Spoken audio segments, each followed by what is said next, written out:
All right, it was a massive, busy weekend of sport, not just in England, but globally, around the world. And that's one of the things which I think Sportuccino does brilliantly. Last week we were live in Russia, we've been live in Czech Republic, we've been live in Singapore, we've been live all around the world, in South Africa. Well, we're returning to Africa today, and today we're going to Uganda. And I'm delighted to introduce I'm going to get this correct, the NTV Uganda and Daily Monitor sports journalists all the way from Uganda, Darren Allan Kyeyune. Darren, welcome to Sportuccino. I know I've taken you away from a function, so I won't take too much of your time this morning. So great to have you. What has been your sporting highlight of the weekend, Darren? Thank you very much. Thank you for the opportunity. Greetings from Uganda. I must pick Virat Kohli's innings against England, the 235 runs he did score. A decent score, I must say, he had, as well as the brilliant performance from Henrik Mkhitaryan, the Manchester United midfielder. He had over the past 1 week. It's been a little decent. Yeah, it has been a pretty decent week for him right now. Manchester United, are things starting to click for you there? We mentioned in the poll, could they finish in the top four? Do you think that could be in their sights? Do you think they can do it this season? I must say it's been pretty difficult to come to quick conclusions, especially in the first 16, 17 games of the season so far. And looking at the way the teams have turned out, I must say you have the first spell of the season where the talk is Manchester City. Now they've gone 2 games without winning. They've actually lost. It would have been difficult to imagine the day Pep Guardiola walked into England to talk that he would be having 2 games in a row, and he'd been probably seeing red, 2 defeats, and then later on it becomes Chelsea. Today we are talking Manchester United going 4 games with just draws at Old Trafford, eventually getting the result they needed against Spurs yesterday. I felt that one is probably going to throw a bit of spark for United going into the festive season, and they've got a pile of fixtures to go with. But picking the victory yesterday, I thought, well, you could say the fire is probably being shut down on the United end, but I can't really say they are going to finish 4th or so. United has been topsy-turvy over the past 2-3 years, ever since Alex Ferguson left the club, and I wouldn't dwell so much into the Spurs result, but I felt they were really thirsty for a victory. How much pressure do you think Guardiola is under now? I was speaking this morning to my producer James, saying these run of fixtures, these run of results weren't something you saw under Pellegrini. And Pellegrini didn't have his contract renewed. You know, realistically, I know everyone sees Guardiola as so well revered and so well respected, but do you think they really should be questioning his place at the club yet? Not this early, I must say, but then you see the challenge with managers across the world, whether you're in England, Mexico, or Uganda. The biggest problem is when you get the results wrong for quite some time.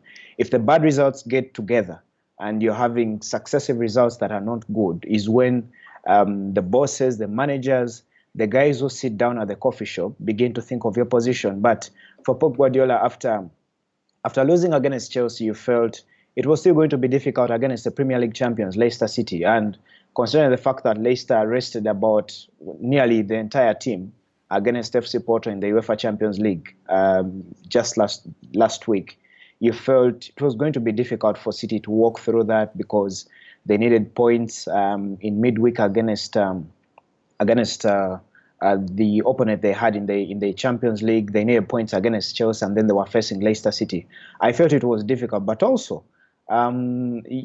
sometimes you've got to take the blame. How do you explain conceding 3 goals in the first 20 minutes against Leicester? Because that's where I felt City went on to lose the game. There was nothing really much they were going to do in front of that crowd at the King Power Stadium. Yeah, what a game, what a result. Jamie Vardy back on form for Leicester. Getting lots of people getting involved on the Periscope page. Let's say hello to Danny Boy, hello to Duffner. Thanks for getting involved in the show. Send your comments if you've got any questions for myself or for Darren. We're here talking sport this morning. Now, you mentioned Uganda, you mentioned football. Bit of a moment of pride with a Ugandan player competing at the World Club Cup. Tell us a bit more about that, Darren. Dennis Onyango, the Mamelodi Sundowns goalkeeper, of course, he's the first Ugandan ever to play the competition. That's the FIFA Club World Cup. And probably that's history that will take time to be rewritten here in Uganda. Onyango himself yesterday, of course, he did not have a good day, conceding 2 goals as they lost to Kashima Antlers 2-0 in the second quarterfinal for the day.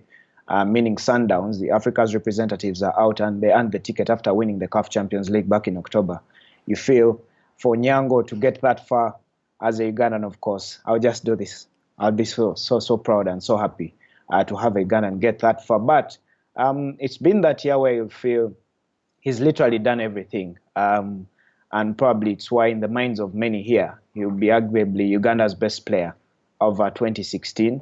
Not only did he win the CAF Champions League, was the best goalkeeper in the South Africa Absa Premiership as Sundowns won the league. Not only that, he helped Uganda qualify for the Africa Cup of Nations for the very first time in 39 years. He only conceded 2 goals in that campaign and had 4 clean sheets. That's amazing, Darren. Can we see him take his career even further? Obviously, when you're competing at a Club World Cup, you've got a lot of scouts there, a lot of people viewing him. Could we see him moving to Europe at any time soon, do you think? Well, they've got a 5th place playoff to do with Hyundai Motors. That's the other Japanese side, because Hyundai Motors lost to Club America 2-1 yesterday. And of course, that comes up on Wednesday. But I must say, Onyango is a bit lucky. Why? First, into his early 30s, I must say. And you think at that age, sometimes the goalkeepers are at their prime. Now, it will depend on whichever agent he has, how far he can take him, how far he can throw him up there. But I must say, he's really a guy who has done his best over time. A mainstay now at the national team here in Uganda for the Uganda Cranes, and putting it all together after a brilliant 2016 in South Africa. Everyone would dream to have him probably move to the Middle East, or move to France, or move to Belgium. And like I said, probably age would be the only factor. If you consider that, a goalkeeper will probably give you some 3 or 4 more years at that stage. If you look at the African goalkeepers we have around Europe, including Carlos Kameni, the Malaga goalkeeper, and so many others who have been there, Vicente Nyema, and so many others at Lille, you feel at 34, 35, most of them is beginning to wear down with the gloves. Maybe Onyango can have some 4 years in Europe or so. Yeah, hopefully. We'll have to wait and see. How is the rest of the national team looking right now, Darren? Of course, the national team have about a quartet of some 5-6 players down in South Africa. The people's darling here in Uganda, who is Farouk Mia, does play for Standard Liège in Belgium. Sad he's not broken into the first team ever since there were coaching changes back in the summer. But most of the players in the Middle East, Onyango in South Africa, together with the national team captain, that is Geoffrey Massa, who plays for Baroka United, same as the midfielder, that is Khalid Aucho, the striker, that is Amis Diego Keys, and of course from that pool is where I think the national team coach Micho Sredojevic will select the 23 players that will head to Gabon for the Africa Cup of Nations in January. All right, so that is football. England won the Rugby Sevens in Cape Town this past weekend, just beating the hosts South Africa. Pretty close finale there. South Africa just missing a kick right at the end of that match. How does Uganda get on in the tournament, and how is their Rugby Sevens progressing right now, Darren? I must say Uganda has taken probably the highest number of steps in the past 3-4 months in Sevens rugby.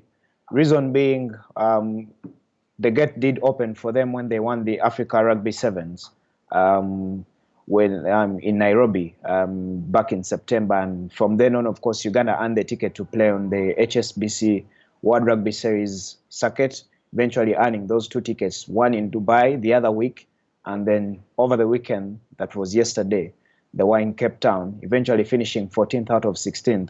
That means there's no work done because in Dubai, they still got 14th place after beating Japan 29-17. They still beat Japan in the playoff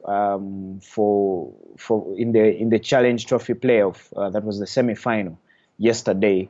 The result being 21-17, 21-19 for Uganda, eventually making it to the final. And they still lost to the same outfit that was Canada, 1910. But if you really weigh the only difference between Uganda and all the other teams, why they probably can't make it to the main cup quarterfinals, is the experience, the exposure. You earn more of that, someday that gap will be closed. That's why you see the margins of the scores between Uganda and Scotland, between Uganda and Samoa, as well as Wales, is that big. But when they get into these other different games they are supposed to play out of the main cup, you really try and see that the margins are just quite small between Uganda playing at this very tournament for the first time. Of course, they will return to the leg in Hong Kong that comes up in April, but clearly there is really, really much to celebrate, especially that one try I'll talk about that got people onto their feet in Cape Town by Lawrence Sevliba against Australia. Absolutely amazing, and I think you're exactly right there. With more experience can really help, and we'll have to see how they get on in Hong Kong. Well, it's been absolutely fantastic to talk to you this morning, Darren. Really appreciate your time. Go back and enjoy your function. Live from Uganda, Darren Allan Kyeyune, thank you so much for being on Sportuccino this morning. You're welcome.